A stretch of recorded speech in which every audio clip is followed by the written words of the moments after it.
করেছেন, এটি ঠিক, কিন্তু এটাকে ইবাদত হিসাবে পড়েছেন এমনটি তারা মানতে নারাজ। কারণ নবী করিম সাল্লাল্লাহু আলাইহি সাল্লাম টুপি পড়লে সওয়াব হবে, বিশেষ নেকি হবে, পড়ার জন্য নির্দেশ দিয়েছেন, উৎসাহ দিয়েছেন, এমন কোনো বর্ণনা পাওয়া যায় না। তখনকার মানুষ যারা ছিলেন, মুসলমানরাও পড়তেন, অমুসলমানরাও পড়তেন, তখন এটা তাদের একটা সবার একটা কালচার ছিল, এমন না যে শুধু মুসলমানরাই পড়তেন আর কেউ পড়তেন না। তো যাই হোক, এই জন্য অনেক উলামায়ে কেরাম বলেন নবী করিম সাল্লাল্লাহু আলাইহি সাল্লাম পড়তেন, সাহাবীরা পড়তেন, সেই মহব্বতে আপনি টুপি পড়লে অবশ্যই সওয়াব পাবেন, কারণ এটা নবীজির মহব্বতে আপনি করেছেন। কিন্তু অনেক উলামায়ে কেরাম বলেন শুধু তাই নয়, এটা সুন্নতে ইবাদা, সুন্নতে আদা শুধু নয়, নবী সাল্লাল্লাহু আলাইহি সাল্লাম পড়েছেন, সাহাবীরা পড়েছেন, শুধু এইটুকুর উপরে ভিত্তি করেই আপনি এই টুপিকে সুন্নাহ হিসাবে, আমল হিসাবে, পোশাক হিসাবে গ্রহণ করবেন, এটা ইসলামের শিষ্টাচারের অন্তর্ভুক্ত।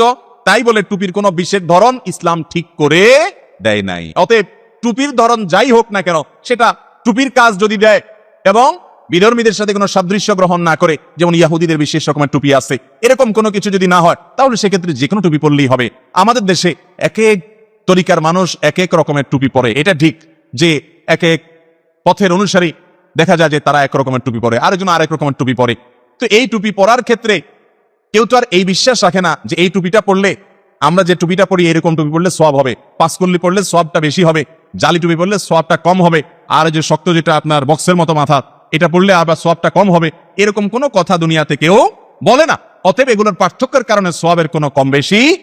কিন্তু আমরা যদি এই টুপি দিয়েও ডিভাইড করি, নিজেদের মধ্যে পার্থক্য করি, তো এর চাইতে দুঃখজনক অধ্যায় মুসলমানদের জন্য আর কিছু হতে পারে না। টুপি দিয়েও যদি ডিভাইড করি, আল্লাহু আকবার, যেই রকমের টুপির পরুক না কেন, আমার মুসলমান ভাই, সে আমার আপন, তাকে আমি বুকে টেনে নিব, আমার দলের কিনা, আমার গ্রুপের কিনা। অনেকে টুপি দেখে নির্বাচন করে যে হ্যাঁ, আমি যেরকম টুপি পরি, আমাদের লোকজন যেরকম টুপি পরে, আমার দলের লোকজন ওইরকম টুপি পরে কিনা, ওইটা দেখে সে মনে খুশি হয়ে যায় যে এটা তো আমার দলের লোক। আহা, ডক্টর খন্দকার আব্দুল্লাহ জাহাঙ্গীর রহমাতুল্লাহ বলতেন যে আমাদের গন্ডিটাকে আর একটু বড় করে নেই, আমার দল তো ছোট গন্ডি, আমি মুসলমান, আমার গন্ডি তো আরো বড়। যতজন আহলে কেবলা, যতজনকে মুসলমান বলা যায়, আহলে সুন্নাত জামাতের অনুসারী, তারা সবাই আমার, তারা কেউ আমার পর না, তারা সবাই আমার আপন। এই গন্ডির মধ্যে থেকে আমাদের মধ্যে ভিন্ন মত থাকতে পারে। আচ্ছা, বিভিন্ন মত, বিভিন্ন গ্রুপের আলেমদের মধ্যে আবার নিজস্ব ভেতরগত অন্তর্দ্বন্দ্ব যেটাকে বলে, বিভিন্ন গ্রুপিং যেটাকে বলে, এটা আছে না নাই?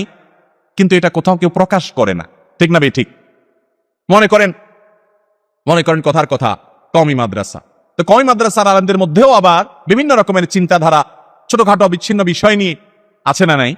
কিন্তু এটা চান না তারা যে বাহিরে প্রকাশ হোক। আলিয়া মাদ্রাসা যারা পড়েন, তারা কি সবাই এক চিন্তার লোক হন? এক চিন্তার না। আহলে হাদিস ভাই যারা, তারা কি সবাই সব দিক থেকে একমত? অনেক বিষয়ে নিজেদের মধ্যে মতপার্থক্য আছে না নাই? কিন্তু তারা চেষ্টা করেন তাদের সে মতপার্থক্য যেন তাদের মধ্যে